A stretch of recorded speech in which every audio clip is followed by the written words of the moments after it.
महाराष्ट्राचे मुख्यमंत्री देवेंद्र फडणवीस, दिवाळी आलेली आहे. माझ्याकडे कपडे नाहीत, अन्नधान्य नाही, औषधोपचाराला पैसे नाहीत. हे माझं काही रडगाणं नाही आहे. माझे पैसे लुटलेत, मला जगणं अशक्य केलं आहे, मारण्याचे प्रयत्न झालेले आहेत आणि हे माझ्या कर्माने वगैरे झालं, हे सगळा बकवास आहे. हे राजकीय नेत्यांनी केलं, सरकारने केलं, पोलिसांनी केलं, नातेवाईकांनी केलं. मी सगळ्याशी एकटा लढू शकलो नाही. स्वतःची कमाई केली, प्रॉपर्टी वगैरे केल्या, सगळ्या लुटले. तुम्ही शासनाचे प्रमुख आहात.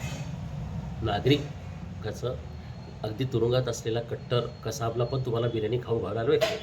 भारतीय कायद्या न्यायाप्रमाणे एखाद्याला दलित आहे म्हणून, एखाद्याला चारित्र्यहीन आहे म्हणून, एखादा वाईट टाकलेला आहे म्हणून त्याला मारण्याचा अधिकार कोणालाही नाही.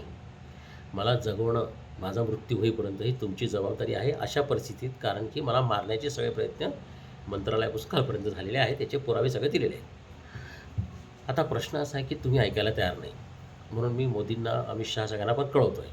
पण आता पुढे मला काहीतरी करावं लागेल. तर 5 दिवसाचे आजारपण, डायबिटीस याच्यातून बाहेर पडलो मी.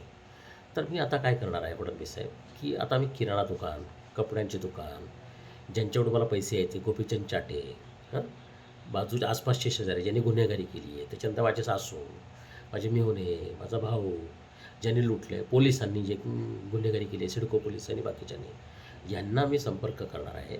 त्यांना तुमच्या नावाने मी पैसे मागणार, मदत मागणार, हक्क मागणार.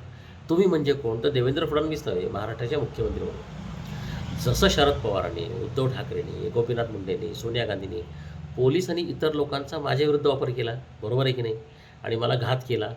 माझ्या बायकोचा वापर माझ्या आईने, माझ्या सासूने केला, बरोबर आहे की नाही, तसा मी आता करणार.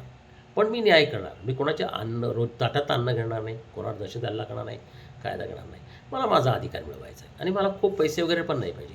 मला माझा आनंदाने जगता आला पाहिजे. मला मुलांसाठी पुस्तक करायची इच्छा आहे. उर्वरित आयुष्य काय देवाने दिलं असेल तर मी आजपासून काय करणार, लोकांच्या घरी जाणार, हा व्हिडिओ त्यांना दाखवणार.